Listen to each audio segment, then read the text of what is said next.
Hablé de la historia del hijo pródigo y toqué solamente la parte del hijo menor. Entonces hoy vamos a seguir un poquito con eso para que podamos terminar la idea. El pastor también lo mencionó este último culto, porque esta historia del hijo pródigo viene de una serie de historias que Jesús va contando, ¿sí? El hijo pródigo es una de las historias más leídas en todas las iglesias del mundo. La gente lee esta historia y se llena de esperanza, se llena de fe. ¿Por qué? Porque hay un hijo que se perdió y ¿qué pasa? Y vuelve, lo encuentran. Pero es una serie de 3 historias, ¿sí? Esto está en Lucas 15, ¿sí? Lucas 15, vamos a abrir ahí 15:1.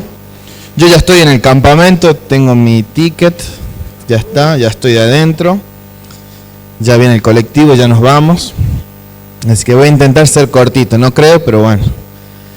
Dice Lucas 15 de esta forma. Se acercaban a Jesús todos los publicanos y pecadores para oírle. ¿Sí? Miren la gente que se le acercaba a Jesús, publicanos y pecadores. ¿Qué términos que usan, ¿no? Pecadores. Ahí estaríamos nosotros, ¿no? Y los fariseos y los escribas murmuraban diciendo, a los pecadores recibe y con ellos come. Y ahí, en el versículo 3 dice, entonces él les refirió esta parábola diciendo. Lo que está haciendo Jesús es respondiendo a esta murmuración. Las parábolas es la forma en la que Jesús explica cosas, ¿sí? Es la forma en la que Jesús esconde por ahí un poquitito cosas espirituales súper celestiales del reino de los cielos. La esconde en una historia simple, una historia cotidiana, una historia que es familiar para todos. Entonces él empieza a contar estas parábolas, estas verdades espirituales escondidas en relatos comunes. Y para muchas de las personas que escuchaban estas parábolas eran un poco confusas. Las parábolas tenían como cierto tono ahí de interrogantes, dudas, despertaban ciertas dudas que lo que hacía, y ese era el fin de las parábolas, de que la persona se interese aún más por lo que está diciendo Jesús. Entonces Jesús atraía así muchas personas. Muchas personas iban para ver qué historia va a contar Jesús ahora. Jesús era un imán para esas personas, para personas curiosas, personas interesadas en sus palabras. Entonces cada vez que él se sentaba a enseñar, a contar parábolas, la gente venía. Y eso tiene que pasar hoy en día con la iglesia del Señor.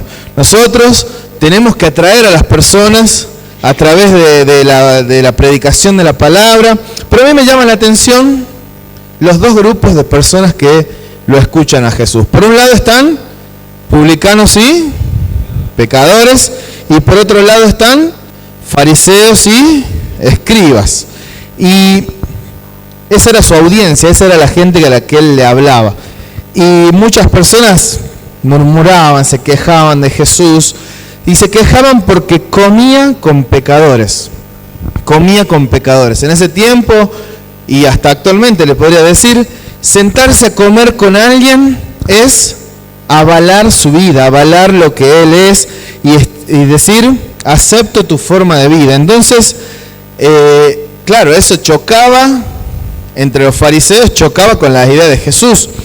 Chocaba porque Jesús se sentaba con ellos, conversaba, pero no era porque aceptabas que pequen, que hagan las cosas mal, sino porque era la única forma de acercarse a ellos, de mostrarles su amor, de estar con ellos y compartir. Y entonces Jesús era muy mal visto por los fariseos, por los escribas, y él le empieza a contar una historia. Imagínense, Jesús empieza a contar una historia, el silencio que hubo para escuchar la historia, ¿no? Y él agarra y empieza, en el versículo 4 dice, y hace una pregunta, a toda su audiencia le hace una pregunta y le dice, ¿qué hombre de vosotros, teniendo 100 ovejas, si pierde una de ellas, no deja las 99 en el desierto y va tras la que se perdió hasta encontrarla? Una pregunta disparadora, ¿no? Una pregunta disparadora. Y Jesús para mí era como un chef, ahí estaba cocinando ya. Estaba preparando el ambiente porque se venía un bombazo. Él estaba preparando. Y claro, ante esa pregunta, todos dijeron, sí, vamos a buscar. En estos días en Instagram estuve viendo un chico que se le perdieron unas vacas. Muy preocupado estuve por eso. Se le perdieron 190 vacas. Desesperado el chico. Lloraba por las vaquitas. Y yo lloraba en mi casa también. Señor, que las encuentre, que me mande una, decía yo. Ahí creo que ya las encontró, no sé cómo es bien la historia. ¿Sí? Bien. Pero él le pregunta a Jesús, si se te pierde una, ¿no vas a buscarla? Y termina el versículo 7 de esta historia, de Lucas 15:7, dice, os digo que así habrá más gozo en el cielo por un pecador que se arrepiente que por 99 justos que no necesitan arrepentimiento. Y todas las historias que va contando Jesús, tanto la de la oveja perdida como la de la moneda perdida, tienen una misma estructura.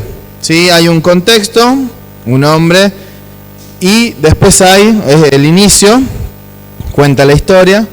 Después hay un problema, hay una situación conflictiva, y después está el desenlace, el final. ¿Sí? Primero tenemos 100 ovejas, se pierde una, la encuentra y hay fiesta.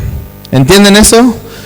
Se pierde una moneda, la encuentra y hay fiesta. La estructura va así, va moldeando todo lo que es nuestras parábolas que estamos leyendo, hasta que llega la parábola del hijo pródigo. Y acá vamos a ir profundizando, más o menos ya la leímos mucho, pero está como acoplando un poquito. Pero la vamos a leer de nuevo para ver cómo hace Jesús con esta parábola. La parábola del hijo pródigo empieza en Lucas 15:11. ¿Se acuerdan que yo les dije que Jesús estaba ahí, estaba cocinando algo? Era esto. Estaba preparándolos para esta parábola. Porque si se te pierde una oveja o una vaca, la buscas. Si se te pierde una moneda, una dracma, la pastora nos explicó lo que era la dracma tan importante, el pastor nos estaba comentando, lo buscas.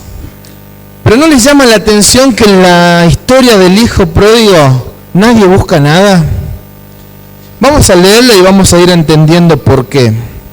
Dice así la parábola del hijo pródigo en Lucas 15:11.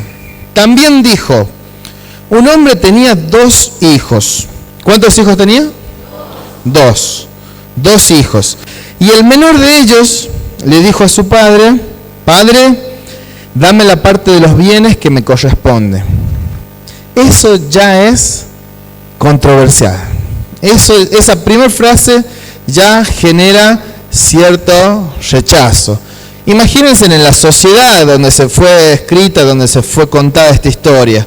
Una sociedad del Medio Oriente, que nosotros vemos que están todo el tiempo en guerra, personas súper orgullosas, personas súper machistas, agresivas a veces, que un hijo menor encima le diga a su padre, dame tus bienes, estaba muy mal visto socialmente. El padre podía desheredarlo, podía echarlo de la casa, podía siquiera pegarle, insultarlo, dejarlo sin nada. Y eso no es solamente lo más sorprendente que la petición del hijo, sino lo que el padre hace. ¿Qué hace el padre? ¿Qué dice ahí? Y les repartió los bienes. En vez de enojarse el padre y decir, y muchas veces lo he escuchado los padres decir, ya querés que me muera, ya querés la herencia, ya querés que me muera, ¿eso querés? Y todo un lío ahí. Pero ¿saben qué hizo el padre? Les repartió, les dio, les dijo, pero atentos a esa palabrita que dice, y les repartió. ¿A quién le repartió? ¿Al hijo menor nomás? A los dos. A los dos le dio. A los dos le dio su herencia. Investigando un poco sobre la cultura de este tiempo, el hijo mayor siempre recibía una doble porción de la herencia, ¿sí? Si eran 2 hijos, el hijo mayor recibía 2/3 de la herencia. El hijo menor recibía 1/3 de la herencia. Qué lindo sería si sigue así eso, ¿no? Hermanos mayores acá, ¿no? No me dicen. Se dividía la propiedad y se le daba 1/3, ¿sí? Al hijo menor, 1/3 al hijo mayor y el otro tercio para el hijo mayor también. Entonces, ¿quién recibía más? ¿El hijo menor o el hijo mayor? El mayor. Si lo separamos en porcentaje, el menor se llevaba un 33% y el mayor se llevaba un 66%, ¿sí? Entonces, el hijo menor recibe su parte. En el versículo 13 dice: no muchos días después, juntándolo todo, el hijo menor se fue lejos a una provincia apartada y allí desperdició sus bienes viviendo perdidamente. Agarró su 33% y lo gastó absolutamente todo. En otras palabras, decirle al padre, dame la herencia, es decirle, no me interesa tu vida, no me interesas vos. ¿Qué me interesa? Lo que vos tenés, los bienes. Dame los bienes. Bueno, hijo, pero dame los bienes.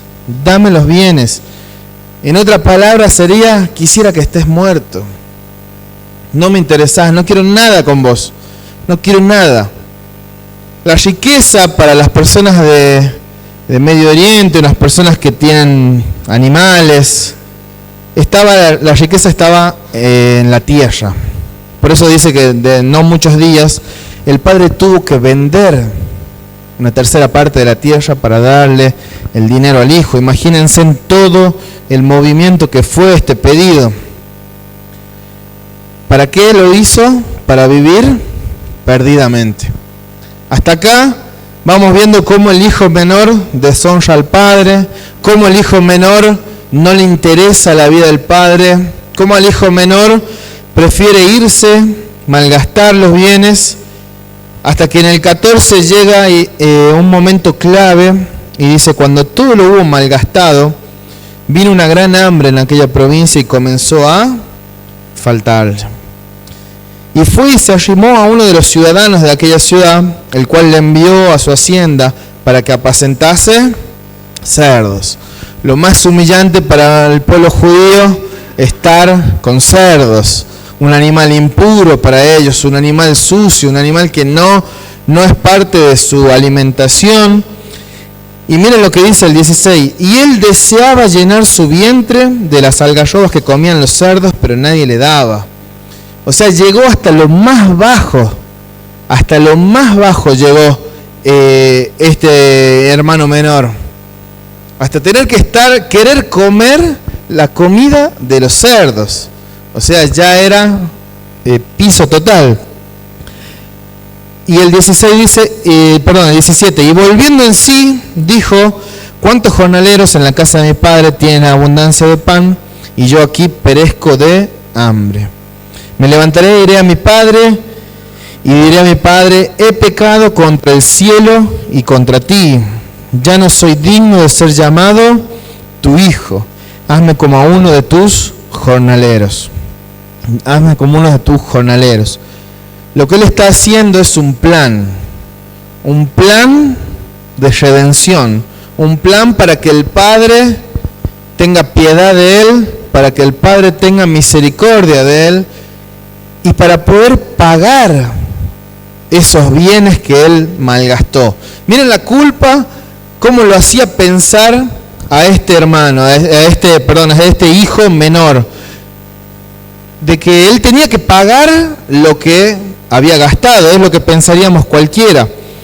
Y en el versículo 20 dice: y levantándose vino su padre, y cuando aún estaba lejos, lo vio su padre, y fue movido a misericordia, y corrió, y se echó sobre su cuello, y le besó. Y el hijo le dijo al padre: he pecado contra el cielo, contra ti, ya no soy digno de ser llamado tu hijo.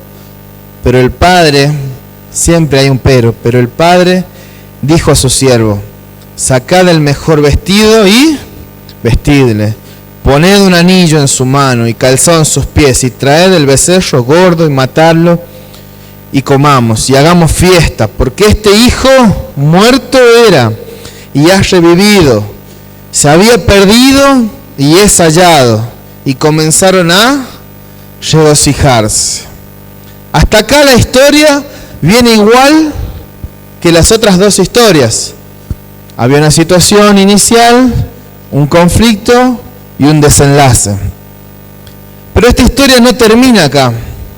No termina acá, porque después sigue la historia, pero quiero mencionarles algunas cosas que hace el Padre. El Padre lo ve y fue movido a misericordia. Ese es el Padre que tenemos, usted y yo. Un Padre que nos ve y siente misericordia. Porque nosotros éramos el hijo menor. Fuimos el hijo menor por mucho tiempo. Allá, lejos de nuestro Padre, lejos de lo que Él tiene, lejos de su alimento, de su sustento, de su protección. Queríamos vivir a nuestra forma. Hasta muchas veces quisimos los milagros de Jesús y no a Jesús. Muchas veces quisimos los bienes que Dios tiene para nosotros, pero no lo quisimos a Él. Estábamos muertos en el pecado, pero ahora, cuando volvimos a Él y dijimos, necesito de Dios, y pensábamos un plan, decir, ¿qué hago? A ver, sirvo allá, sirvo acá, me arrodillo, y esas promesas que le hacemos a Dios cuando nos la mandamos y cuando estamos mal, y le decimos, Dios, voy a orar 7 veces por día. Si Daniel oró 3, yo voy a orar 7, y hacemos promesas, y el Padre dice, saquen el vestido, saquen el anillo, saquen el calzado, maten el becerro gordo, que mi hijo que estaba muerto, ahora vive. Gracias, Jesús. Gracias, Jesús. Esa es la gracia de Jesús. Sí, Señor. Esa es la gracia de Jesús.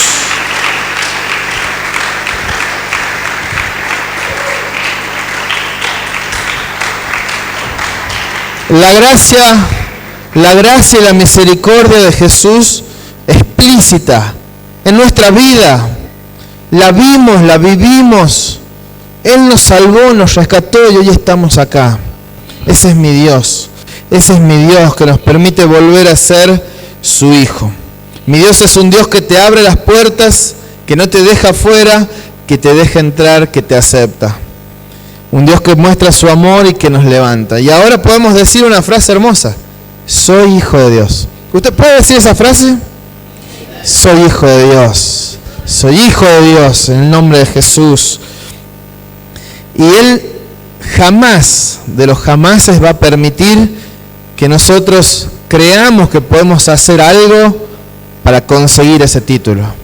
No lo vamos a poder lograr. Vas a hacer caminatas, vas a ponerte de rodillas, vas a hacer lo que vos quieras, pero no vas a poder llegar a ese puesto de ser hijo de Dios. Ese lugar lo conseguís por gracia, lo conseguís por misericordia. Y fíjense en que esta historia podría terminar ahí. Podría haber una frase que diga, y hay fiesta en los cielos cada vez que un pecador se arrepiente, punto final. Podría terminar ahí.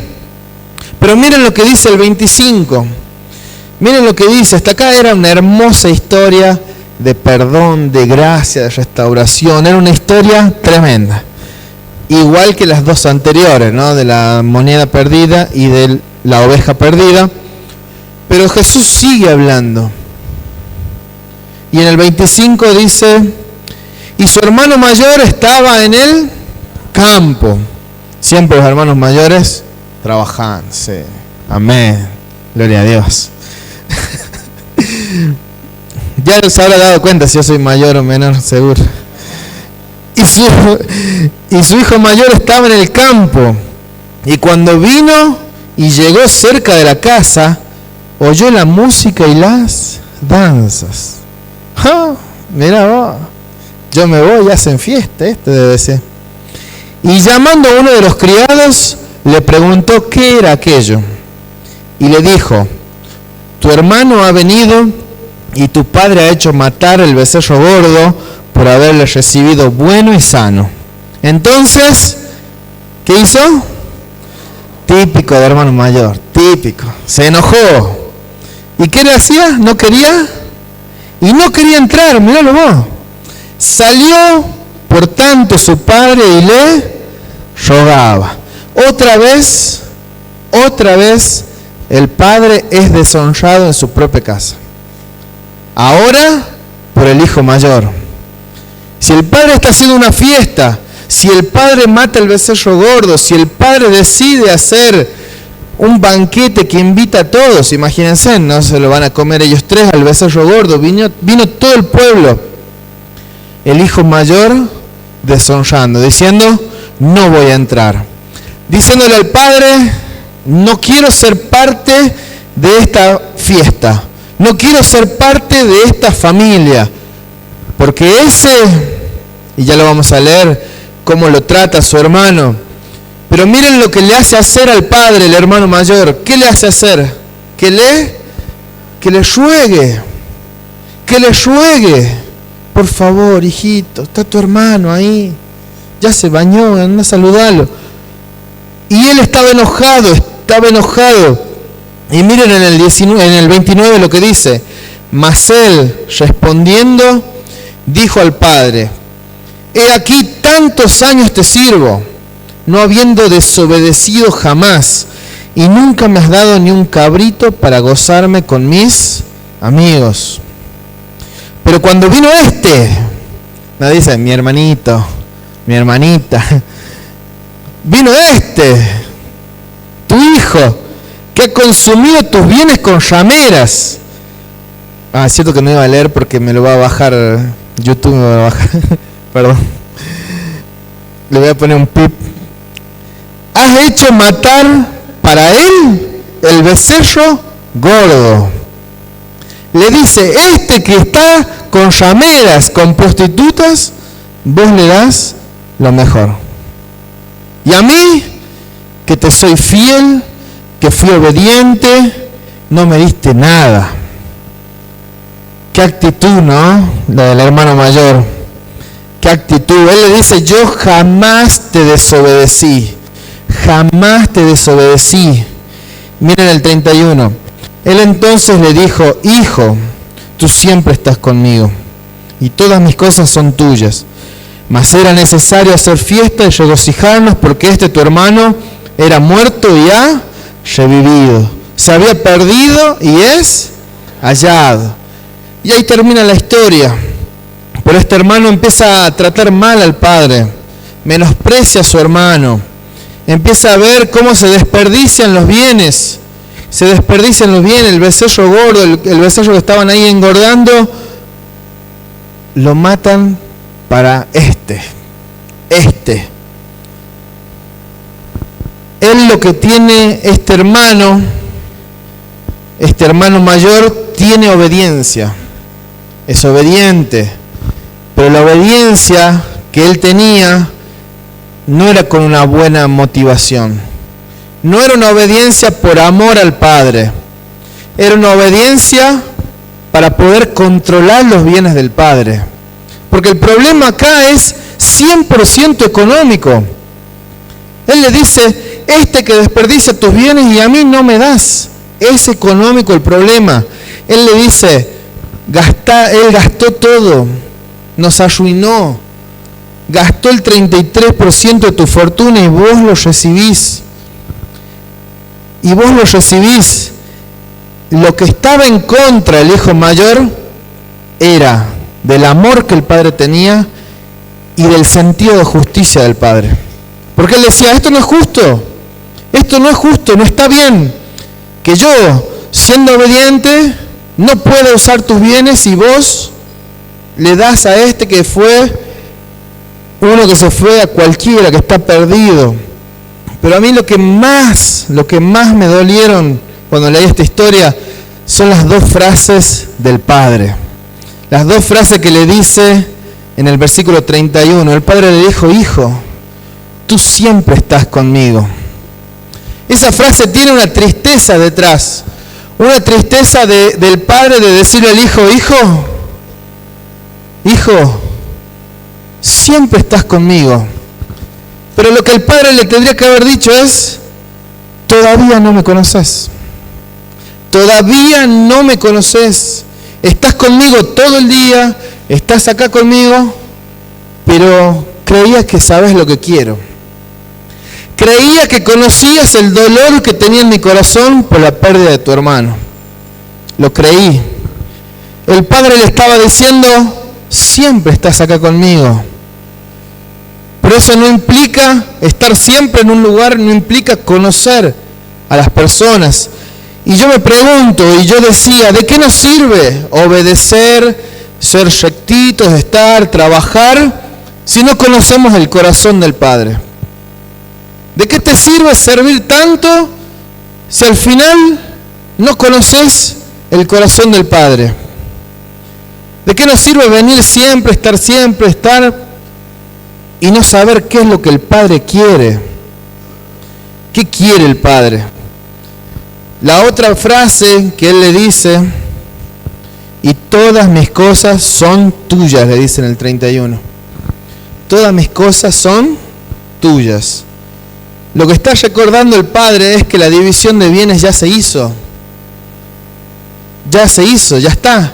¿Quién era el único heredero? El mayor. El menor, ¿qué hizo con su parte?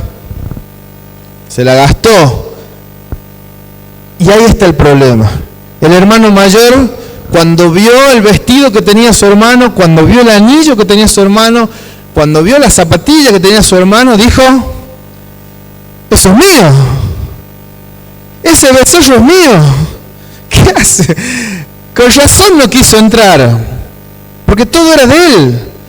Si él tenía las acciones mayoritarias, el 66% que había quedado, era todo de él. Por eso el enojo, porque el hermano mayor dice: esas cosas son mías. Miren lo que está pensando el hermano mayor. Está pensando en los bienes de su padre. Entonces, uno le quiso controlar los bienes al padre, sacándole un tercio de las cosas, y el otro quería controlar lo que el padre hacía, siendo obediente, estando ahí. Pero ambos dos no le interesaba al Padre. A ninguno de los dos le interesaba lo que el Padre era, lo que el Padre quería. A ninguno de los dos le interesaban los deseos del Padre. El corazón del Padre no le interesaba. Ese corazón del Padre que dice: lo abrazo a mi hijo a una fiesta, el mayor no lo entendió. Y el menor mucho menos, porque ya había deshonrado a la familia, se fue. ¿Cómo habrá quedado ese padre destruido después de no ver a su hijo por años, por meses? No sabemos bien la fecha. Pero ninguno de los dos piensa en complacer los deseos del corazón del Padre. Ninguno de los dos. Ninguno de los dos. Los dos quieren sus bienes. Los dos pretenden controlar al Padre. Los dos pretenden que el Padre les haga lo que ellos quieren. Los dos pretenden tomar control de las cosas. Y yo digo, menos mal que la historia puso hijos. Si ponía yernos, el pastor lo predicaba todos los sábados. Menos mal que dice hijos, che. Entonces no importa cómo, pero la cuestión es que querían tomar control de sus bienes. Uno obedeciendo y el otro rompiendo todo y yéndose. Pero a los dos caminos nos hablan de personas lejos del corazón del Padre. Dos personas perdidas, dos personas que no podían encontrar esa relación con el Padre, de entenderlo, de quererlo, de amar lo que Él quiere, de amar lo que a Él le gusta, de querer hacer su voluntad. No lo pueden encontrar. Uno se fue, se perdió en la mugre de su pecado, pero el otro que se quedó, se perdió en la mugre de su corazón. Porque ahí está el problema, qué es lo que está pasando en el corazón. Si hay una persona que es obediente, que es recta, que parece que es recta, pero que su corazón tiene malas intenciones, al final de cuentas siempre sale a la luz. Siempre sale a luz lo que hay en nuestro corazón. Y para terminar esta historia, los roles se cambian. De un momento a otro, de un versículo a otro, los roles se cambian. El que estaba perdido, ahora está con una ropa nueva, comiéndose un asadazo. Y el que estaba en la casa siempre, ¿a dónde está? Afuera, enojado. Los roles se cambiaron, los roles se hicieron totalmente, cambiaron totalmente. El que está perdido ahora es el hermano mayor. El que era bueno, el que era recto, el que obedecía, está perdido. Su hermano está festejando.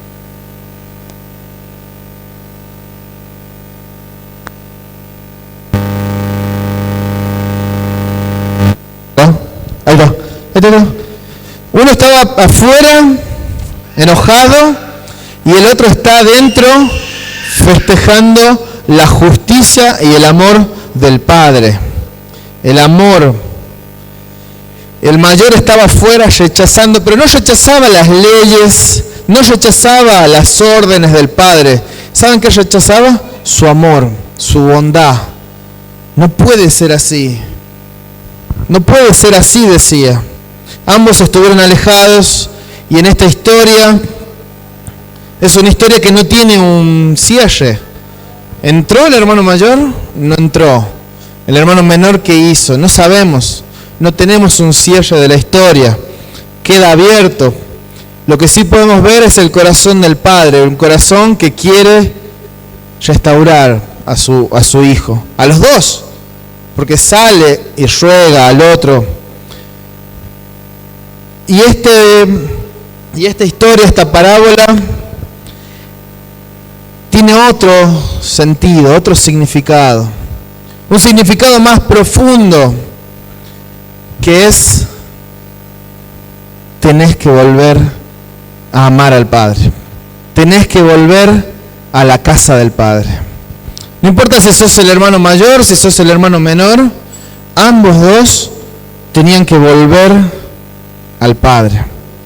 Al fin de cuentas, esta historia resume lo que Dios quiere hacer con las personas. Restaurarlas, levantarlas. A Él no le molesta abrazarte, levantarte. Eso lo hace. Pero lo que Él nos está haciendo ver en esta historia es que muchas veces fuimos el hermano mayor. Incontables veces dijimos: hacemos todo bien, yo hago todo bien, ¿por qué Dios no me bendice? O sea que hacías las cosas bien para que Dios te bendiga, nada más. No lo hacías porque amabas su ley, porque amabas sus mandamientos, porque amabas su persona. No lo hacías porque amabas lo que Él nos mandó a hacer, sino que amabas lo que Él te podría dar. ¿Cuántas veces fuimos el hermano mayor? ¿Cuántas veces fuimos por los bienes, por los milagros y no por Él? Los deseos del Padre están lejos nuestro, como en los dos hermanos de la historia. Los deseos del Padre lejos de lo que ellos querían. El deseo del Padre era tenerlos en casa, seguros, tenerlos con trabajo. Ese era el deseo del Padre. Pero ellos no lo conocían, no los conocía. Y es interesante que nadie sale a buscar a nadie acá. En esta historia nadie sale a buscar a nadie. Y yo me preguntaba, ¿por qué nadie sale a buscar a nadie? ¿Por qué será que el padre no salió corriendo a buscarlo? Investigando un poco por qué la herencia le tocaba más al mayor, me doy con que el padre le daba la herencia, el doble de herencia al mayor, porque le daba también una responsabilidad. Le daba la responsabilidad de que las empresas sigan, las empresas familiares sigan, que la casa siga, que el hogar siga. pero que la familia siga también.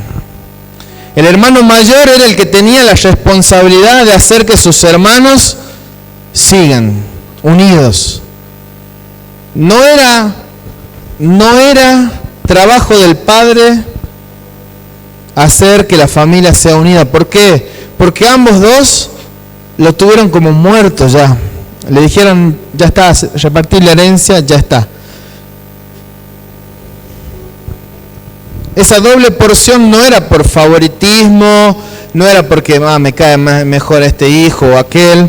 Era porque era el encargado de mantener la familia unida, la responsabilidad, la herencia, los bienes. Él era el encargado de mantenerlos a salvo. Y parece que la historia es de un hijo malo y un hijo bueno. Parece que la historia es de un hijo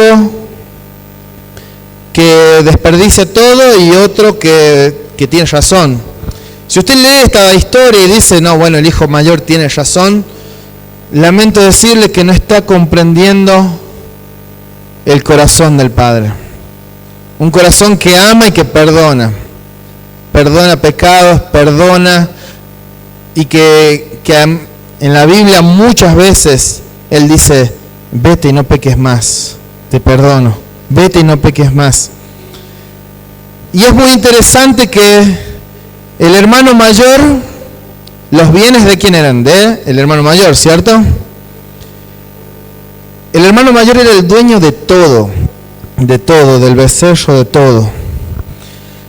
Y cuando el padre decide restaurar al hermano menor, decide hacerlo a costa de quién? De los bienes del hermano mayor. Le saca al hermano mayor y se lo da al menor. De todo lo que le correspondía al mayor, le da al menor. Entonces para el menor la restauración, el volver a ser hijo, fue gratis. Para el menor fue gratis, pero para el mayor le costó. Le costó. Entonces la salvación le costó muchísimo. Ese fue el enojo. Él estaba pensando, mis bienes están disminuyendo, culpa de este.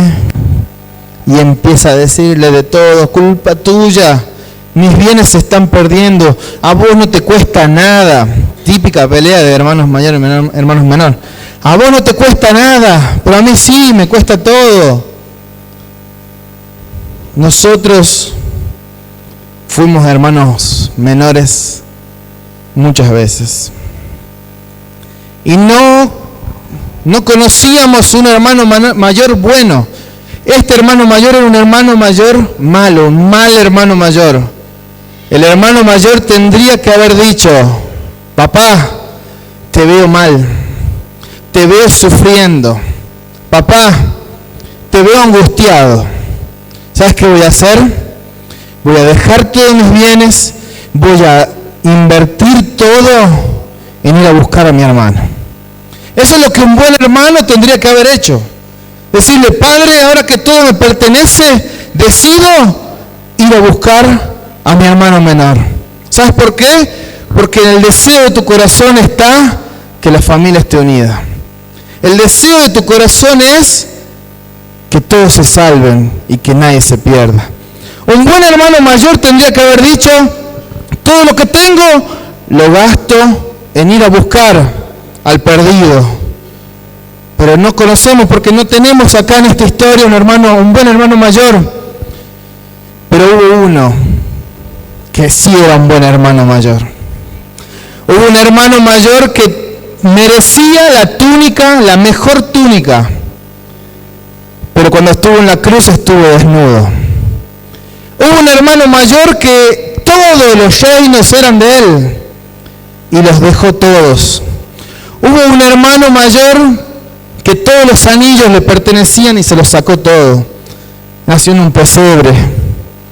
Se merecía la corona más pesada, la más grande, con más oro, pero le dieron una corona de espinas. Ese hermano mayor sacrificó todo su reino por un perdido. Y ese perdido eras vos y yo. Y ese hermano mayor que le costó todo, que para nosotros es gratis la redención, la salvación, para nosotros es gratis, pero para ese hermano mayor le costó la sangre. Le costó la sangre a ese hermano mayor. Y lo hizo con el único sentido de alegrar el corazón de papá, de alegrar el corazón del Padre. Ese hermano mayor es Jesús. Jesús no se quedó con los bienes del Padre. Esta historia no es una historia de dos hermanos malos que se pelean, es la historia de lo que vendría. Es la historia de un hermano mayor que dice, dejo todo por el perdido, dejo todo por él y lo voy a buscar. La única forma que yo tenía de volver a casa era de que él me busque. Era de que él me busque. La única forma de que el Padre me acepte, a mí, a usted, con los brazos abiertos, la única forma que teníamos era que Él deje todo. Era que Él deje absolutamente todo. Me encuentre, me traiga, me levante, me limpie, me vista. El hermano mayor de la historia no le importó para nada la salvación. La salvación no le importó para nada. Lo único que le interesaba al hermano mayor de la parábola eran sus bienes. Pero el hermano mayor que nosotros conocemos es un hermano mayor que lo deja todo por la salvación. Lo deja todo por la salvación, por un perdido. Por un perdido. ¿Y qué iglesia nos dice? Así como yo hice, hacelo. Hacelo. Hacelo. Convertite en un buen hermano mayor. Así como yo gasté todo, gastalo. Y la única forma de que este año veamos salvación es gastándolo todo. No vamos a ver salvación trabajando en el campo, enojados, quedándonos afuera, que nos vayan a rogar. No vamos a ver salvación de esa forma. La única forma que tenemos de ver salvación es dándolo todo. Es dándolo todo por el perdido. Al hermano mayor que me salvó a mí, le costó la vida. Lo dio todo. Lo dio todo. Solamente piense un minuto en todo lo que Jesús tuvo que entregar. Para usted. Para salvarlo. Para que el Padre lo abrace. Para que el Padre lo levante, para que el Padre lo vista, para que el Padre le dé una familia, para que el Padre le dé un hijo, para que el Padre haga milagros. Lo tuvo que entregar todo. Jesús es nuestro hermano mayor. Me encanta ver esta historia que muestra lo que no tenemos que hacer. Quedarnos todo para nosotros, no alegrarnos. Eso es terrible, hermanos. El padre está haciendo una fiesta y el hermano mayor no se alegra. No se alegra, piensa en los costos, piensa en no lo merece. Piensa en, mirá cómo pecó este. ¿Para qué vamos a darle un plato de comida a este si mirá cómo peca? ¿Para qué vamos a hacer campañas si mirá cómo están estos? Nos hemos convertido en malos hermanos mayores. Nos hemos convertido en personas que juzgan moralmente a ver si lo merece o no merece la salvación. Al Padre no le importó el plan ni nada de lo que tenía el hermano menor, vino y lo abrazó. Entonces, iglesia, nosotros tenemos que seguir sus pasos, seguir lo que Él hizo. ¿Por qué no oramos un minuto? ¿Por qué no oramos?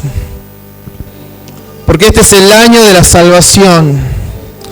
Y si seguimos pensando quién merece, quién no merece la salvación, nos vamos a quedar como el hermano mayor, solos, afuera, mientras los otros festejan, solos, perdidos, lejos del corazón del Padre, lejos del corazón de papá, lejos de conocer los deseos del corazón del Padre.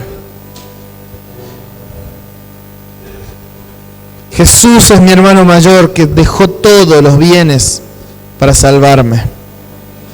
¿Cómo no voy a hacer lo mismo? ¿Cómo no voy a dejar todo por otros? ¿Cómo no voy a dejar todo por la salvación? ¿Cómo no voy a dejar todo por ir a buscar a aquel que está perdido? Si los bienes no eran tuyos al principio, eran del Padre, que el Padre te los dio a vos, ¿qué dudás entonces? Anda a buscarlo. ¿No sabés que el Padre está sufriendo? ¿No te duele ver el sufrimiento de Dios al ver que en el noroeste argentino es la tasa de suicidios más grande de toda Argentina? ¿No te duele ver chicos drogándose, personas sufriendo, madres? ¿No te duele ver eso? Entonces no conoces el corazón del Padre.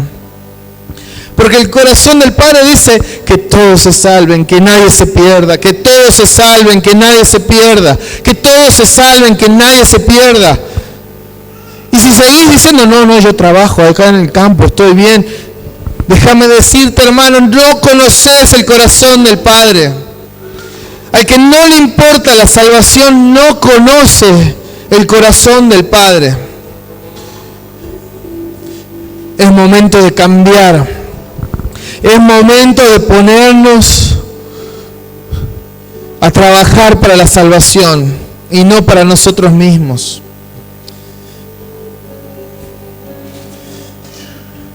Empezá a ver el corazón de papá. Ponete de pie que vamos a cantar una canción y ya oramos. Ya oramos, ya oramos, ya oramos.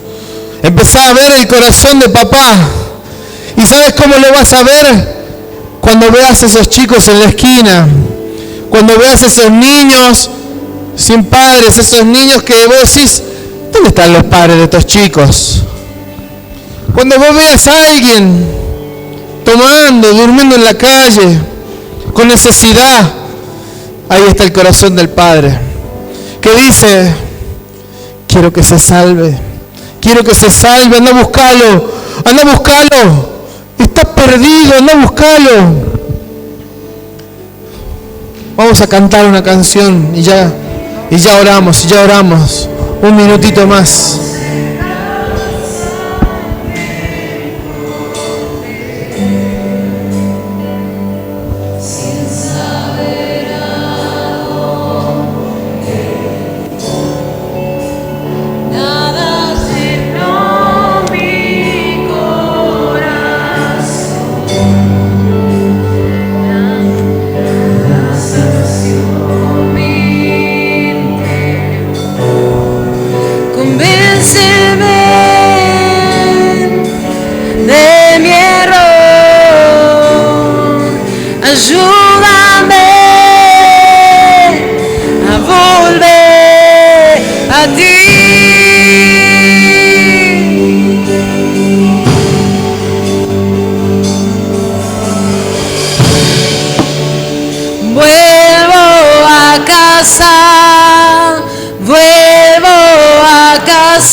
Padre que me ama y me llama por mi nombre, aunque conoce mi pasado, aún así me aceptas y su hijo soy.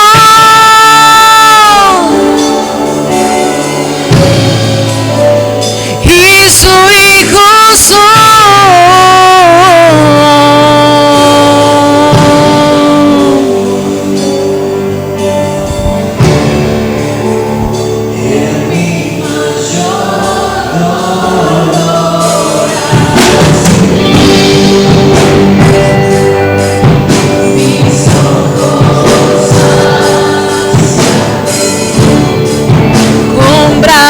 brazos abiertos me esperabas.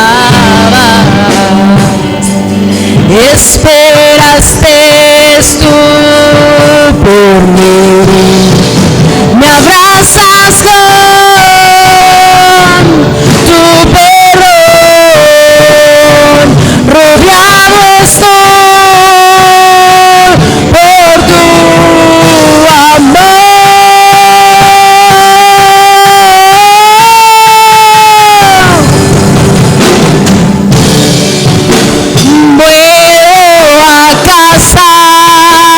Vuelvo a casa, a la casa de mi Padre que me ama y me llama.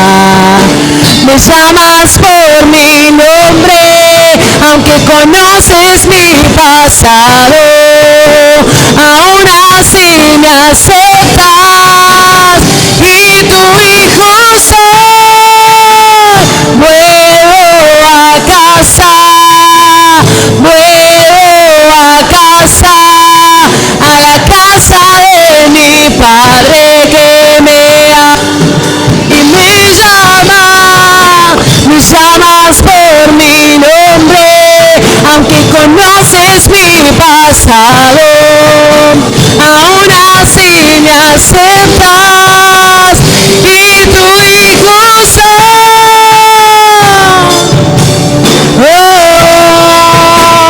Y tu hijo soy.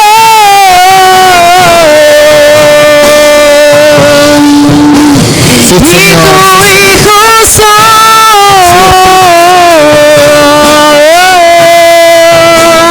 Y tu hijo soy.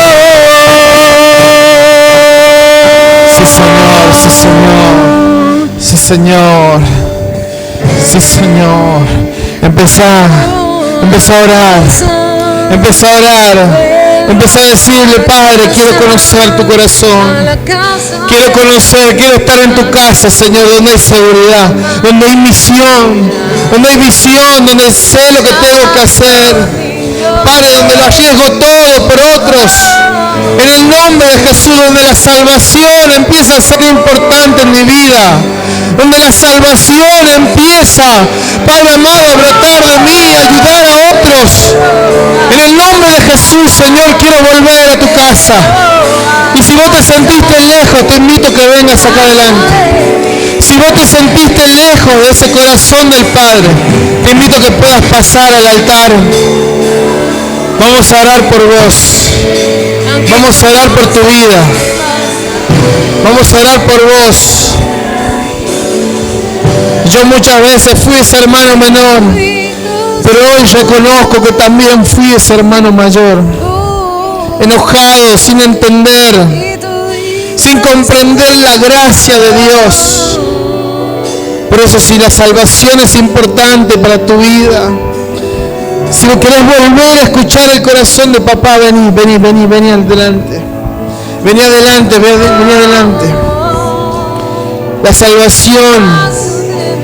La salvación es la prioridad de este año. La salvación es lo que Dios quiere para este año. Y no lo vamos a poder lograr con enojos. No lo vamos a poder lograr sin entender la paz, la justicia de Dios, el amor que tiene Dios para el perdido. Por eso vení, pasá, que Dios quiere que escuche su corazón. Abrí tu oído porque ahí va a estar el corazón de Dios hablándote. Ahí va a estar el corazón de Dios diciéndote lo que Él quiere. Ahí está el corazón de Dios mostrándote personas, ministerios. Ahí está el corazón de Dios mostrándote un lugar. Aunque conoces mi pasado, aún así me aceptas y tu hijo soy. Vuelvo a casa, a la casa de mi Padre que me ama y me llama.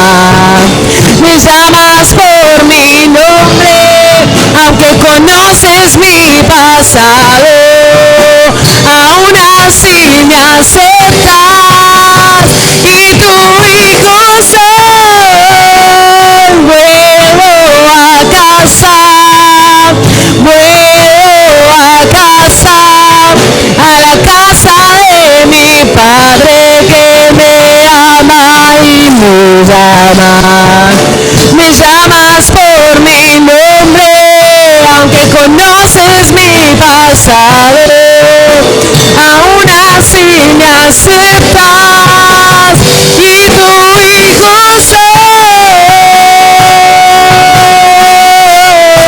Sí, Señor, sí, Señor. Y tu hijo soy.